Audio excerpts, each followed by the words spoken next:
अब बीजेपी मुझे गिरफ्तार करना चाहती है। मेरी सबसे बड़ी संपत्ति, जो इनकी पार्टी ज्वाइन कर लेता है उसके सारे मामले रफा दफा कर दिए जाते हैं। जो इनकी पार्टी में नहीं जाता वो जेल जाता है। कई बार सुना होगा, 2 साल से बीजेपी की सारी एजेंसीज कई रेड मार चुकी हैं, कई लोगों को गिरफ्तार कर चुकी हैं, लेकिन अभी तक एक भी पैसे का हेरफेर कहीं नहीं मिला, कहीं से एक भी पैसा नहीं मिला। अगर भ्रष्टाचार वाकई हुआ है तो इतने करोड़ों रुपए गए कहां? क्या सारा पैसा हवा में गायब हो गया? सच्चाई यह है कि किसी तरह का कोई भ्रष्टाचार हुआ ही नहीं। अगर होता तो पैसा भी मिलता। ऐसे फर्जी केस में आम आदमी पार्टी के कई नेताओं को इन्होंने अभी तक जेल में रखा हुआ है। किसी के भी खिलाफ कोई सबूत नहीं है, कुछ साबित नहीं हो रहा, खुलेआम गुंडागर्दी चल रही है, किसी को भी पकड़ के जेल में डाल दो। अब बीजेपी मुझे गिरफ्तार करना चाहती है।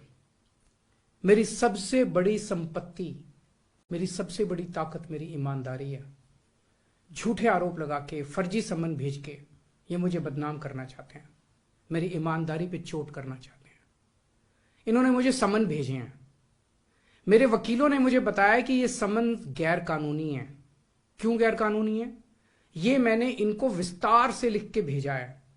मैंने बताया है कि उनके समन कैसे गैर कानूनी है, लेकिन उन्होंने मेरी एक भी बात का जवाब नहीं दिया। इसका मतलब उनके पास मेरी बातों का जवाब नहीं है। इसका मतलब वे भी मानते हैं कि उनका नोटिस गैर कानूनी है। क्या मुझे एक गैर कानूनी समन का पालन करना चाहिए? अगर कानूनी रूप से सही समन आएगा तो मैं पूरा सहयोग करूंगा। बीजेपी का मकसद जांच करना तो है ही नहीं। इनका मकसद तो लोकसभा चुनाव में मुझे प्रचार करने से रोकना है। ठीक लोकसभा चुनाव के पहले इन्होंने मुझे समन भेजा है। क्यों? इस जांच को चलते 2 साल हो गए, अभी ठीक लोकसभा चुनाव के पहले मुझे क्यों बुलाया जा रहा है? पहले क्यों नहीं बुलाया? सीबीआई ने मेरे को 8 महीने पहले बुलाया था, मैं सीबीआई में गया था, उनके सारे जवाब भी दिए थे। लेकिन अब ये लोग ठीक लोकसभा चुनाव के 2 महीने पहले मुझे बुला रहे हैं। तो बीजेपी का मकसद कोई पूछताछ करना थोड़ी है। इनका मकसद है पूछताछ के बहाने केजरीवाल को बुला लो और उसे गिरफ्तार कर लो, ताकि मैं लोकसभा चुनाव में प्रचार ना कर पाऊं।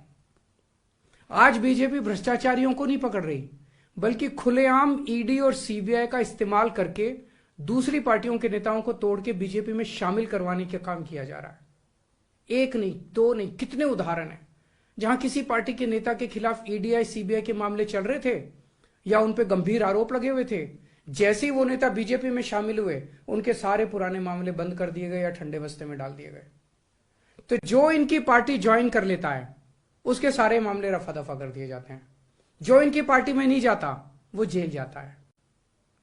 आज मनीष सिसोदिया, संजय सिंह और विजय नायर इसलिए जेल में नहीं है कि उन्होंने भ्रष्टाचार किया है, वो इसलिए जेल में है क्योंकि उन्होंने बीजेपी में शामिल होने से इंकार कर दिया है। आज हम बीजेपी का मुकाबला क्यों कर पा रहे हैं? क्योंकि हमने कोई भ्रष्टाचार नहीं किया। अगर हमने जरा सा भी गलत काम किया होता तो दूसरे भ्रष्टाचारी नेताओं की तरह आज भी हम बीजेपी में शामिल हो चुके आज तो होते आज तक। इस तरह देश के ईमानदार नेताओं को जेल में डाल के और भ्रष्टाचारियों को अपनी पार्टी में शामिल करवा के ऐसे तो देश आगे नहीं बढ़ सकता। ये क्या चल रहा है? ये जो कुछ भी चल रहा है बहुत खतरनाक है। ये हमारे जनतंत्र के लिए बहुत गलत है। इसे रोकना होगा। मैं हमेशा देश के लिए लड़ा हूं। मेरा तन मन धन देश के लिए है।